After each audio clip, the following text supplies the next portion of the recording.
पुराने जमाने की बात है, जब एक छोटे से गांव में एक बूढ़ी मां और उसका बेटा रहते थे। उनका घर छोटा था, मगर मोहब्बत से भरा हुआ था। बेटे का नाम अहमद था, जो अपनी मां की सेवा में हर वक्त व्यस्त रहता था। अहमद के पिता का निधन बहुत पहले हो चुका था और वह अपनी मां का सहारा था। अहमद की मां आमना बीमार रहती थीं। उनकी आंखों की रोशनी कम हो गई थी और चलने में भी तकलीफें होती थी। अहमद सुबह जल्दी उठकर सबसे पहले अपनी मां के लिए गर्म पानी तैयार करता, फिर उनके कपड़े धोता और घर के सभी काम खुद करता था। वह कभी थकता नहीं था और न ही कभी शिकायत करता था। गांव के लोग अहमद की मां से मोहब्बत करते थे, लेकिन कुछ लोग हैरान थे कि अहमद इतनी मेहनत क्यों करता है। यह जवान है, उसे अपनी जिंदगी का मजा लेना चाहिए, वे कहते। मगर अहमद जानता था कि मां की सेवा अल्लाह की खुशनुदी का जरिया है। उसके शिक्षक ने उसे बताया था कि जन्नत मां के कदमों तले है। एक दिन आमना ने अहमद से कहा, बेटा, तुम मेरी इतनी सेवा करते हो, मुझे फिक्र है कि तुम्हारी अपनी जिंदगी का क्या होगा। अहमद मुस्कुराकर जवाब दिया, अम्मी जान, आपकी सेवा मेरे लिए इबादत है। मैं खुश हूं, आप फिक्र मत करें। आमना की आंखों में आंसू आ गए, क्योंकि उन्हें अपने बेटे पर बहुत गर्व था। अहमद रोज गांव के पास जंगल जाकर लकड़ियां इकट्ठा करता और बाजार में बेचता था। उसकी आमदनी बहुत कम थी, मगर वह हर दिन कुछ न कुछ अपनी मां के लिए लाता था। कभी फल, कभी मिठाई या कभी चाय की पत्ती। आमना को चाय बहुत पसंद थी और अहमद अक्सर उनके लिए खास चाय बनाता था। गांव में एक बड़े जाकिर रहते थे, जो मौलवी अब्दुल रहीम के नाम से मशहूर थे। वह अहमद को अक्सर देखते और उसकी मां की सेवा पर खुश होते थे। एक दिन उन्होंने अहमद को रोका और कहा, बेटा, तुम्हारी मां की सेवा देखकर अल्लाह बहुत खुश होता है। याद रखो, मां की सेवा का इनाम इस दुनिया और आखिरत दोनों में मिलता है। मौसम सर्दी का शुरू हो गया था और ठंड बहुत बढ़ गई थी। आमना की तबीयत और बिगड़ गई थी। अहमद ने उनके लिए गर्म कंबल खरीदने का सोचा, लेकिन उसके पास पैसे नहीं थे। उसने फैसला किया कि वह ज्यादा मेहनत करेगा। अब वह सुबह से लेकर रात तक काम करता, लकड़ियां इकट्ठा करता, लोगों के खेतों में मजदूरी करता।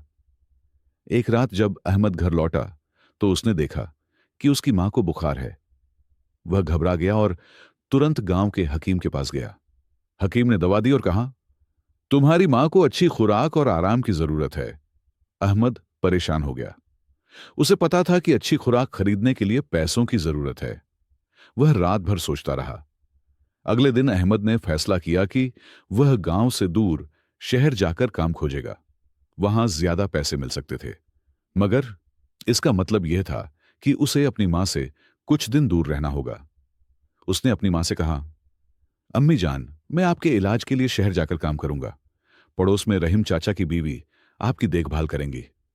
आमना ने अहमद के सिर पर हाथ रखा और दुआ दी, अल्लाह ताला तुम्हें हर कदम पर कामयाब करे मेरे बेटे। अहमद की आंखों में आंसू आ गए, मगर उसने अपनी मां के सामने हिम्मत दिखाई। उसने अपना छोटा सा बस्ता बांधा, आखिरी बार अपनी मां को देखा और शहर की तरफ चल पड़ा। उसका दिल भर अहमद घर से निकलकर शहर की तरफ चल पड़ा। सफर लंबा और थकाने वाला था। कई घंटे पैदल चलने के बाद वह एक काफिले में शामिल हो गया, जो उसी शहर की तरफ जा रहा था। रास्ते में अहमद को मां की याद आती रही। हर नमाज के वक्त वह रुकता और अपनी मां की सेहत के लिए दुआ मांगता। 3 दिन के सफर के बाद अहमद शहर पहुंचा। वह हैरान रह गया, क्योंकि उसने इतना बड़ा शहर पहले कभी नहीं देखा था। ऊंची इमारतें, शोर मचाते बाजार और हजारों लोग हर तरफ नजर आ रहे थे। गांव का यह सादा नौजवान शहर की रोशनियों और रंगों से दंग रह गया। मुश्किल से पूछते पूछते अहमद उस ताजिर के दफ्तर तक पहुंचा, जिसके बारे में उसे बताया गया था। ताजिर ख्वाजा सुलेमान एक बूढ़े और संजीदा आदमी थे। उन्होंने अहमद की बातें गौर से सुनी और उसकी आंखों में ईमानदारी देखी। उन्होंने कहा कि उन्हें ऐसे ही नौजवानों की जरूरत है, जो मेहनत से नहीं डरते। ख्वाजा सुलेमान ने अहमद को अपने कारोबार में काम दे दिया। उसकी जिम्मेदारी माल उठाने और दुकान की सफाई करने की थी।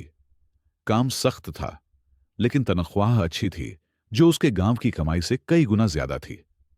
अहमद ने पहले ही सोच लिया था कि वह अपनी आधी तनख्वाह घर भेजेगा। दिन रात मेहनत करते हुए अहमद ने ख्वाजा सुलेमान का भरोसा जीत लिया। वह सबसे पहले दुकान पर पहुंचता और सबसे आखिर में जाता, कभी शिकायत नहीं करता और हमेशा मुस्कुराते हुए काम करता। ख्वाजा सुलेमान अक्सर उसे देखकर सोचते कि यह लड़का कुछ खास है और इसमें बड़ी सलाहियत है। एक महीना गुजरने के बाद अहमद को अपनी पहली तनख्वाह मिली। उसने फौरन आधी रकम एक काफिले के जरिए अपनी मां के पास भेज दी और साथ एक खत भी लिखा जिसमें अपनी सेहत और काम के बारे में बताया। उसे याद आया कि कैसे उसकी मां ने उसे लिखना पढ़ना सिखाया था, हालांकि खुद उन्हें लिखना नहीं आता था। दूसरे महीने ख्वाजा सुलेमान ने अहमद को बड़ी जिम्मेदारी दे दी। उन्होंने कहा कि उन्हें उसकी ईमानदारी और मेहनत पर पूरा भरोसा है और अब वह दुकान की निगरानी करेगा। अहमद की तनख्वाह दोगुनी हो गई और इस बार भी उसने आधी रकम घर भेज दी। उसके दिल में खुशी थी कि अब वह अपनी मां को बेहतर जिंदगी दे सकता है। लेकिन इसी दौरान मां की याद उसे बेचैन किए रखती थी। रात को जब वह अपनी छोटी सी कोठरी में लेटता तो मां का चेहरा उसकी आंखों के सामने आ जाता। उसे याद आता कि कैसे वह मां के लिए गर्म दूध लेकर जाता था, कैसे उसके पांव दबाता था और कैसे मां उसे कुरान की कहानियां सुनाती थी। 6 महीने गुजर गए और अहमद हर महीने बाकायदा रकम भेजता रहा, लेकिन उसे कभी कोई जवाब नहीं मिला। उसे फिक्र होने लगी कि क्या उसकी मां ठीक है और क्या उसके पैसे पहुंच रहे हैं। कई बार उसने घर जाने का फैसला किया, लेकिन ख्वाजा सुलेमान ने उसे रोक लिया और कहा कि अभी उसकी जरूरत है और थोड़ा सब्र करे। एक दिन अहमद काम में मशगूल था कि एक काफिला शहर में आया।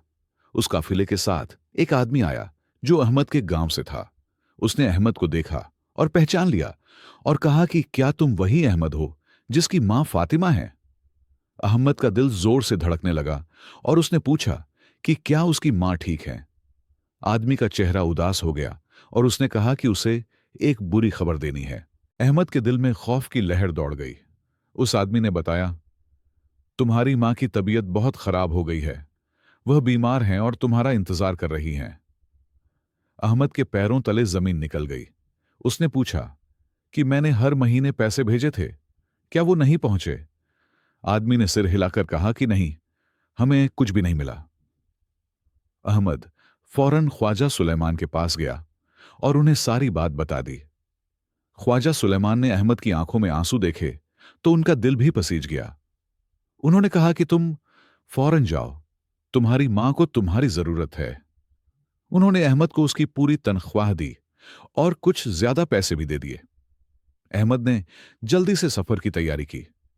ख्वाजा सुलेमान ने उसे एक घोड़ा दिया ताकि वह जल्द से जल्द घर पहुंच सके। उन्होंने कहा कि यह अमानत है, वापस आओगे तो लौटा देना। अहमद ने शुक्रिया अदा किया और काफिले के साथ अगली ही सुबह घर की तरफ रवाना हो गया। रास्ते में अहमद को अपनी गलती का एहसास हुआ। उसे शहर नहीं जाना चाहिए था। उसने सोचा कि काश वह अपनी मां को साथ ले आता या फिर वहीं रुक जाता।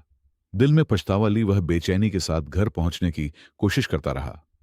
हर वक्त उसकी जुबान पर दुआ ही रहती थी। 2 दिन के लगातार सफर के बाद अहमद अपने गांव पहुंच गया। वह सीधा अपने घर की तरफ दौड़ा। रास्ते में लोग उसे देखकर रुक जाते थे, लेकिन वह किसी से बात किए बिना आगे बढ़ता रहा। उसका दिल जोर जोर से धड़क रहा था, आंखें नम थीं और मुंह सूख चुका था। घर पहुंचकर अहमद ने देखा कि वहां बहुत से लोग जमा थे। उसके पड़ोसी हाजी सलीम दरवाजे पर खड़े थे। अहमद को देखते ही उनकी आंखें भर आईं। उन्होंने कहा कि अहमद बेटा, तुम आ गए, और उसे गले लगा लिया। अहमद ने कांपती आवाज में पूछा कि मेरी अम्मी कहां हैं? हाजी सलीम अहमद को अंदर ले गए, जहां उसकी मां एक चारपाई पर लेटी हुई थी। वह बहुत कमजोर लग रही थी, चेहरे पर पीलापन था और आंखें धंस गई थीं। अहमद दौड़कर अपनी मां के पास गया और उनके हाथ थाम लिए। उसने कहा, अम्मी जान, मैं आ गया हूं, अपने अहमद को देखिए। फातिमा ने आंखें खोलीं और अपने बेटे को देखा। उनके चेहरे पर हल्की सी मुस्कान आ गई। उन्होंने कहा, मेरा बच्चा, तुम आ गए। मैंने बहुत दुआएं मांगी थीं कि एक बार तुम्हें देख लूं। अहमद रोते हुए बोला कि अम्मी, मैंने हर महीने पैसे भेजे थे, लेकिन वो आप तक नहीं पहुंचे। मुझे माफ कर दीजिए। फातिमा ने कमजोर आवाज में कहा कि बेटा, मुझे तुम्हारे पैसों की नहीं, बल्कि तुम्हारी जरूरत थी। पैसे तो आते रहे, मगर जो आदमी लाता था वह कहता था कि तुम वापस नहीं आओगे। अहमद हैरान हो गया और पूछा, कौन आदमी? हाजी सलीम ने बताया कि कासिम, वही जिसके हाथ तुम पैसे भेजते थे, उसी ने पैसे हड़प लिए। अहमद को अब समझ आ गया कि उसे कभी जवाब क्यों नहीं मिला। अपनी मां की हालत देखकर उसका दिल टूट गया। उसने अपनी मां से कहा कि अब मैं आपके पास हूं और कभी आपको छोड़कर नहीं जाऊंगा। उसी पल उसने तय कर लिया कि वह कासिम को सजा जरूर दिलवाएगा, लेकिन सबसे पहले उसकी मां की सेहत उसकी पहली जिम्मेदारी थी। अहमद ने फौरन हकीम साहब को बुलवाया। हकीम साहब ने फातिमा को देखा और दवाइयां दी। उन्होंने कहा कि तुम्हारी वालिदा को गनीजायत की कमी है और बहुत कमजोरी है। इन्हें अच्छा खाना और आराम चाहिए। अहमद ने अपनी सारी बचत हकीम साहब के सामने रख दी और कहा कि इलाज में कोई कमी नहीं होनी चाहिए। अगले कई दिन अहमद अपनी मां की खिदमत में लगा रहा। सुबह से शाम तक वह उनकी दवाइयां देता, ताजा खाना पकाता और उनके पास बैठकर उनसे बातें करता। रात को वह उनके पांव दबाता और उनकी कहानियां सुनता। वह मां की हर जरूरत का ख्याल रखता, चाहे उसे कितनी ही मुश्किल क्यों ना हो। गांव वालों ने भी मदद की। औरतें खाना बनाकर लातीं, बच्चे फातिमा के लिए ताजा फल लाते। सबको अहमद की मोहब्बत और खिदमत देखकर खुशी होती। एक बूढ़ी औरत ने कहा कि मां की खिदमत से बड़ा कोई सवाब नहीं। अल्लाह अहमद को जरूर इसका अज्र देगा। कुछ दिनों बाद जब फातिमा की हालत थोड़ी बेहतर हुई, तो अहमद ने कासिम के बारे में पूछा। हाजी सलीम ने बताया कि कासिम कई महीनों से गांव में नहीं आया। उसने पैसे लेकर फर्रार हो गया था। लेकिन अहमद ने कहा कि फिक्र मत करो, अल्लाह हर चीज देख रहा है। अब उसे अपनी मां की सेहत से ज्यादा कुछ अहम नहीं लगता था। एक शाम जब अहमद अपनी मां के लिए खाना बना रहा था, तो फातिमा ने उसे पास बुलाया। उन्होंने कहा कि बेटा, मुझे तुम्हारी एक बात समझ नहीं आती। तुम शहर में अच्छा कमा रहे थे, फिर वापस क्यों आ गए? अहमद मुस्कुराया और बोला कि अम्मी जान, आपसे बढ़कर दुनिया में कोई दौलत नहीं है। आहिस्ता आहिस्ता फातिमा की सेहत बेहतर होने लगी। अहमद ने गांव में ही एक छोटी सी दुकान खोल ली ताकि वह अपनी मां के करीब रह सके। शहर में सीखे हुए तजुर्बे की वजह से उसकी दुकान जल्द ही चलने लगी। वह रोज शाम को अपनी मां के साथ बैठता और दिन भर की बातें करता। एक दिन जब अहमद बाजार से वापस आ रहा था, तो उसने देखा कि एक आदमी परेशानी में बैठा है। करीब जाकर देखा तो वह कासिम था, जिसने उसके पैसे हड़प लिए थे। उसके कपड़े फटे हुए थे और वह बहुत परेशान लग रहा था। अहमद का पहला ख्याल उसे सजा देने का आया, लेकिन फिर उसे अपनी मां की बातें याद आ गईं। अहमद ने कहा कि कासिम, तुम मेरे पैसे लेकर भाग गए थे और मेरी मां मरने के करीब थी। कासिम शर्मिंदा होकर नीचे देखने लगा और बोला कि मैं बर्बाद हो गया हूं, सब कुछ जुए में हार गया। अहमद को गुस्सा आया, लेकिन उसने अपने आप को रोक लिया और कहा कि मैं तुम्हें माफ करता हूं, मगर अल्लाह से डरो। कासिम हैरान रह गया और बोला कि तुम मुझे माफ कर रहे हो, जबकि मैंने तुम्हारा और तुम्हारी मां का इतना नुकसान किया। अहमद ने जवाब दिया कि मेरी मां कहती हैं कि माफी में बरकत होती है। अगर मैं तुम्हें माफ न करूं, तो मैं अपनी मां की तालीमात पर अमल नहीं कर रहा। मैं आज भी अपनी मां की खिदमत कर रहा हूं और उनकी बातों पर चल रहा हूं। उस शाम अहमद ने अपनी मां को सारी बात बता दी। फातिमा की आंखों में आंसू आ गए। उन्होंने कहा कि बेटा, तुमने जो किया वह बहुत बड़ी नेकी है। अल्लाह ताला तुम्हें इसका अज्र जरूर देंगे। अहमद ने अपनी मां का हाथ चूमा और कहा कि अम्मी जान, आपकी दुआएं मेरे साथ हैं। यही मेरे लिए सबसे बड़ा अज्र है। वक्त गुजरता गया। अहमद अपनी दुकान चलाते हुए अपनी मां की खिदमत में मशगूल रहा। फातिमा की सेहत दिन बदन बेहतर होती गई और गांव में अहमद की नेक नामी फैलने लगी। लोग उसे मां का खिदमत गुजार बेटा कहते। कासिम भी अपनी जिंदगी को सुधारने की कोशिश करने लगा और अक्सर अहमद की दुकान पर आकर उसकी मदद करता। एक दिन जब अहमद अपनी दुकान पर बैठा था, तो एक शानदार काफिला गांव में दाखिल हुआ। सब लोग देखने के लिए जमा हो गए। काफिले में कई ऊंट, घोड़े और नफीस सामान था। अहमद हैरानी से देख रहा था कि एक आदमी ने उसकी दुकान पर कदम रखा। यह ख्वाजा सुलेमान थे, अहमद के पुराने आका। ख्वाजा साहब, आप यहां? अहमद खुशी से बोला। ख्वाजा सुलेमान ने मुस्कुराकर उसे गले लगाया। अहमद, मैं तुम्हें ढूंढता हुआ आया हूं। तुम्हारा घोड़ा अब भी मेरे पास है, लेकिन मैं उसे वापस करने नहीं आया। अहमद ने पूछा, फिर क्यों आए हैं? ख्वाजा सुलेमान ने कहा, मैं तुम्हें वापस ले जाने आया हूं। ख्वाजा सुलेमान ने बताया कि शहर में उनका कारोबार बहुत बढ़ गया है। उन्हें एक भरोसेमंद शख्स की जरूरत थी जो उनके कारोबार का एक हिस्सा संभाल सके। उन्होंने कहा कि उन्होंने सोचा अहमद से बेहतर कोई नहीं हो सकता। अहमद के चेहरे पर मुस्कान आई, लेकिन फिर उसे अपनी मां का ख्याल आ गया और वह चुप हो गया। अहमद ने कहा, ख्वाजा साहब, आपकी पेशकश बहुत अच्छी है, लेकिन मैं अपनी बूढ़ी मां को छोड़कर नहीं जा सकता। मेरे लिए उनकी खिदमत दुनिया की सारी दौलत से बढ़कर है।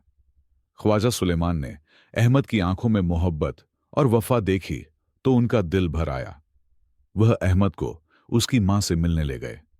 फातिमा अपने कमरे में कुरान पढ़ रही थी। ख्वाजा सुलेमान को देखकर वह खड़ी हो गई। ख्वाजा सुलेमान ने अदब से सलाम किया और अपना तारुफ करवाया। उन्होंने कहा कि आपका बेटा मेरे लिए बेटे जैसा है और मैं चाहता हूं कि वह मेरे साथ चले और आपको भी साथ ले चले। मेरा घर आप दोनों का घर होगा। फातिमा ने अपने बेटे की तरफ देखा। अहमद की आंखों में सवाल था। फातिमा ने मुस्कुराते हुए कहा कि बेटा, अगर तुम खुश हो तो मैं भी खुश हूं। अहमद ने कहा कि अम्मी जान, आपकी मर्जी के खिलाफ मैं कुछ नहीं करूंगा। फातिमा ने सर हिलाया और कहा कि ख्वाजा साहब की पेशकश अच्छी है, यह अल्लाह की रहमत है। ख्वाजा सुलेमान ने वादा किया कि वह फातिमा की देखभाल का पूरा इंतजाम करेंगे। उन्होंने कहा कि उनके घर में फातिमा के लिए अलग कमरा होगा और खिदमत के लिए खास लोग होंगे। अहमद को यकीन नहीं आ रहा था कि इतनी अच्छी पेशकश उसे मिल रही है और उसने पूछा कि उसने ऐसा क्या किया है कि वह उस पर इतना एहसान कर रहे हैं। ख्वाजा सुलेमान ने जवाब दिया कि अहमद की ईमानदारी और मेहनत ने उन्हें मुतासिर किया है, लेकिन उसकी मां की खिदमत का जज्बा देखकर वह हैरान है। उन्होंने कहा कि उनकी भी मां थी जो अब इस दुनिया में नहीं है और उन्होंने उनकी उतनी खिदमत नहीं की जितनी करनी चाहिए थी। अहमद को देखकर उनका दिल खुश होता है। 3 दिन बाद अहमद और फातिमा ख्वाजा सुलेमान के साथ शहर की तरफ रवाना हुए। गांव के सब लोग उन्हें अलविदा कहने आए। कासिम भी आया और उसने अहमद से वादा किया कि वह उसकी दुकान की देखभाल करेगा। अहमद ने दिल में सोचा कि यह सब उसकी मां की दुआओं का असर है और अल्लाह ने मां की खिदमत का सिला देना शुरू कर दिया है। शहर पहुंचकर अहमद और फातिमा हैरान रह गए। ख्वाजा सुलेमान का घर एक महल जैसा था। बड़े बड़े कमरे, खूबसूरत बाग और कई मुलाजिम थे। ख्वाजा सुलेमान ने फातिमा के लिए एक आरामदेह कमरा मुकर्रर किया, जिसकी खिड़की से बाग का नजारा दिखाई देता था। अहमद के लिए भी पास ही एक कमरा था। ख्वाजा सुलेमान ने अहमद को अपने कारोबार में अहम जिम्मेदारी दी।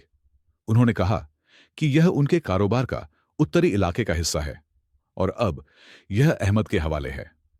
अहमद ने पूरी लगन और मेहनत से काम शुरू किया। वह सुबह जल्दी उठता, अपनी मां के लिए नाश्ता लाता, फिर काम पर जाता और शाम को जल्दी वापस आ जाता। फातिमा की सेहत में लगातार बेहतरी आ रही थी। शहर के माहिर हकीमों के इलाज और अच्छी घरिजा की वजह से वह पहले से कहीं ज्यादा तवाना महसूस करने लगी थी। ख्वाजा सुलेमान की बीवी नूरजहां बेगम फातिमा को अपनी मां की तरह समझती और उनकी बहुत इज्जत करती। वह अक्सर कहती कि आपने बहुत अच्छा बेटा पाला है। अहमद की मेहनत रंग लाई। उत्तरी इलाके का कारोबार दोगुना हो गया। ख्वाजा सुलेमान बहुत खुश हुए और उन्होंने अहमद को कारोबार में हिस्सेदार बना लिया। उन्होंने कहा कि तुम मेरे बेटे जैसे हो। अहमद अपनी कामयाबी का सारा सेहरा अपनी मां की दुआओं को देता था और अब भी हर रोज उनकी खिदमत करता था। एक दिन ख्वाजा सुलेमान ने अहमद को अपने पास बुलाया और कहा कि वह चाहते हैं कि अहमद उनकी बेटी आयशा से शादी कर ले। अहमद हैरान रह गया। आयशा? खूबसूरत और पढ़ी लिखी लड़की थी जो अभी हिजाज से तालीम हासिल करके आई थी। अहमद ने कहा कि यह उसके लिए बहुत बड़ा एजाज है, लेकिन वह पहले अपनी मां से बात करना चाहता है। अहमद अपनी मां के पास गया और सारी बात बता दी। फातिमा की आंखें खुशी से चमक उठीं। उन्होंने कहा कि अल्लाह ने उसे बहुत बरकत दी है और मां की खिदमत का सिला उसे मिल रहा है। अहमद ने कहा कि अम्मी जान, आपकी दुआएं ही उसकी ताकत हैं और आपकी मर्जी के बिना वह कोई फैसला नहीं करेगा। फातिमा ने अहमद के सर पर हाथ रखा और दुआ दी। उन्होंने कहा कि आयशा अच्छी लड़की है, उन्होंने उससे बात की है और वह भी अपने वालिदैन की इज्जत करती है। उन्हें यकीन है कि वह अहमद के लिए अच्छी बीवी साबित होगी। अहमद ने अपनी मां के हाथ चूमे और कहा कि आपकी रजा ही उसकी खुशी है। शादी की तैयारियां शुरू हो गईं। ख्वाजा सुलेमान ने कहा कि वह अपनी बेटी की शादी बड़ी धूमधाम से करेंगे। अहमद ने अपने गांव के सब लोगों को दावत दी, यहां तक कि कासिम को भी। उसने कासिम से कहा कि मां जी भूल जाओ, अब नई जिंदगी की शुरुआत है। जब कासिम ने दावत कबूल करने में हिचकिचाहट दिखाई, शादी से पहले अहमद ने अपनी मां के लिए एक खास तोहफा तैयार करवाया। वह सोने का हार था जिस पर लिखा था कि मां की खिदमत जन्नत की कुंजी है। जब उसने यह हार अपनी मां को पहनाया तो फातिमा की आंखों में आंसू आ गए। उन्होंने कहा कि उन्हें कुछ नहीं चाहिए, बस बेटे की खुशी और सलामती चाहिए। शादी की रात जब सारे मेहमान चले गए तो अहमद अपनी मां के पास गया और कहा कि आज वह दुनिया का सबसे खुशनसीब इंसान है और यह सब उसकी वजह से है। फातिमा मुस्कुराईं और कहा कि याद रखना, जैसा तुमने अपनी मां के साथ किया वैसा ही तुम्हारे बच्चे तुम्हारे साथ करेंगे। मां की खिदमत कभी जाया नहीं जाती और उसका सिला इसी दुनिया में भी मिलता है।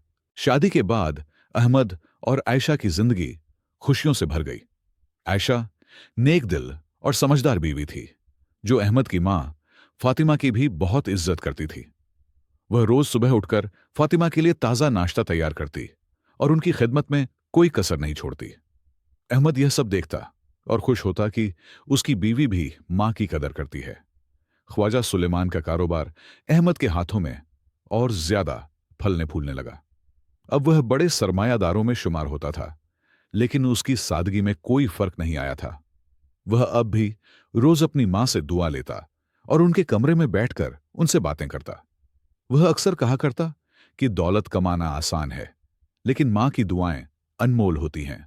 वक्त के साथ अल्लाह ने अहमद को 2 बेटे और 1 बेटी से नवाजा। फातिमा अपने पोतों और पोती को कुरान की कहानियां सुनाती और उन्हें अच्छी बातें सिखाती। बच्चे भी अपनी दादी से बहुत प्यार करते थे और कहते कि दादी अम्मी, आपकी कहानियां सबसे अच्छी हैं।